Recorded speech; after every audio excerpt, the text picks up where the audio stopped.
108-এর সংখ্যার গুরুত্ব আমাদের স্কন্দপুরাণে রয়েছে। 108 সংখ্যাটা প্রধানত এসছে আমাদের জ্যোতিষশাস্ত্রে। 27টি নক্ষত্র আছে। আচ্ছা। 27টি নক্ষত্রের ধর্ম, অর্থ, কাম, মোক্ষ 4টে করে পার্ট আছে, এটাকে চরণ বলা হয় বা পদ বলা হয়।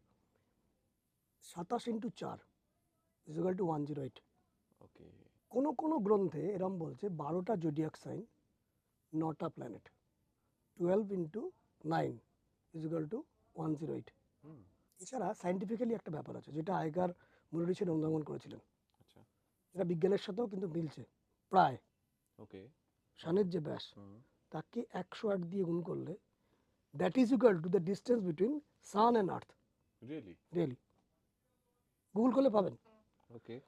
এছাড়াও আরও অনেক জায়গায় অষ্টোত্তর শতনাম, কৃষ্ণের 108 জন গোপী,